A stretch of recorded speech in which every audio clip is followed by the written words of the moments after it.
ರಾಕಿಮವ್ವ, ಆಮ ಸುಮಾರು ಜನ ಮೆಸೇಜ್ ಮಾಡ್ತಾ ಇದ್ದಾರೆ. ಹಾಂ ಮನೇಲಿ ಎಷ್ಟು ದೀಪಗಳು ಹಚ್ಬೇಕು ಅಂತ ಕೇಳ್ತಾ ಇದ್ದಾರೆ. ಅದಕ್ಕೇನು ಉತ್ತರ? ಅಂದರೆ ಸಾಮಾನ್ಯವಾಗಿ ಎಷ್ಟು ದೀಪ ಹಚ್ಚಬೇಕು ಅಂತಂದರೆ ದೇವ್ರ ಮುಂದೆ ನಾವು ಯಾವಾಗಲೂ ಎರಡೇ ದೀಪವನ್ನು ಹಚ್ಚೋದು. ಆದರೆ ಕಾಮಾಕ್ಷಿ ದೀಪ ಹಚ್ಚೋದನ್ನು ಲೆಕ್ಕ ಹಾಕೊಳ್ಳೋಂಗಿಲ್ಲ. ಕಾಮಾಕ್ಷಿ ದೀಪನ ನೀವು ದೇವರ ಬಲಗಡೆ ದಿಕ್ಕಲ್ಲಿ ಇಟ್ಟು ಅದನ್ನು ಪೂರ್ವ ಅಥವಾ ಉತ್ತರ ದಿಕ್ಕಲ್ಲಿ ನೋಡ್ತಿರಂಗೆ ಕಾಮಾಕ್ಷಿ ದೀಪ ಹಚ್ಬೋದು. ಕಾಮಾಕ್ಷಿ ದೀಪ ನೀವು ಒಂದು ಬೇಕಾದ್ರೆ ಹಚ್ಬೋದು, ಎರಡು ಬೇಕಾದ್ರೆ ಹಚ್ಬೋದು. ಆದರೆ ಸುಮಾರು ಜನ ಮೆಸೇಜ್ ಯಾವ ಥರ ಮಾಡ್ತಿದ್ದಾರೆ ಅಂತಂದರೆ, ಗುರುಗಳೇ ನಾವು ರಾಘವೇಂದ್ರ ಸ್ವಾಮಿಗಳ ಪೂಜೆ ಮಾಡ್ತಾ ಇದ್ದೀವಿ, ಅದಕ್ಕೂ ಸಪ್ರೇಟಾಗಿ ಎರಡು ದೀಪ ಹಚ್ತಾ ಇದ್ದೀವಿ, ಮನೆ ಒಳಗಡೆನೂ ಸಪ್ರೇಟಾಗಿ ಎರಡು ದೀಪ ಹಚ್ತಾ ಇದ್ವಿ, ಜೊತೆಗೆ ಕಾಮಾಕ್ಷಿ ದೀಪನೂ ಒಂದು ಹಚ್ತಾ ಇದ್ದೀವಿ ಅಂತ ಹೇಳ್ತಿದ್ದಾರೆ. ಸಾಮಾನ್ಯವಾಗಿ ಏನು ಅಂತಂದರೆ, ನೀವು ದೇವ್ರ ಫೋಟೋ ಮುಂದೆ ದೇವ್ರ ಮನೆ ಬಿಟ್ಟು ಆಚೆ ಇಟ್ಟು ರಾಯರನ್ನು ಪೂಜೆ ಮಾಡ್ತಿದ್ರಿ, ಅದಕ್ಕೆ ಎರಡು ಹಚ್ಚಿದ್ರೆ ಅದೇನು ತೊಂದರೆ ಇಲ್ಲ. ದೇವ್ರ ಮನೆ ಒಳಗಡೆನೇ ಎರಡು ದೀಪವನ್ನು ಹಚ್ಚಿ ಜೊತೆಗೆ ಕಾಮಾಕ್ಷಿ ದೀಪ ಹಚ್ಚಿದ್ರು ಏನೂ ತೊಂದರೆ ಇಲ್ಲ.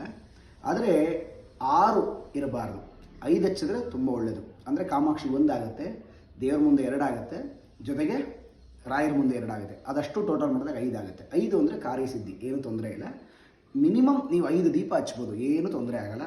ಅದಕ್ಕಿಂತ ಹೆಚ್ಚಾಗಿ ಹಚ್ತೀವಿ ಅಂತಂದ್ರೂ ಏನು ದೋಷ ಇಲ್ಲ. ಅಂದರೆ ಆದಷ್ಟು 5ನೇ ದೀಪವನ್ನು ಹಚ್ಚಿ, ಪಂಚಮಂ ಕಾರ್ಯಸಿದ್ಧಿ ಅಂತ ಹೇಳ್ತೀವಿ. 5 ಹಚ್ಚಿದ್ರೆ ಯಾವಾಗಲೂ ಜಯಪ್ರಾಪ್ತಿ ಆಗುತ್ತೆ. ಅದರಿಂದ ಏನು ಹೆದರಂಥ ಅವಶ್ಯಕತೆ ಇಲ್ಲ.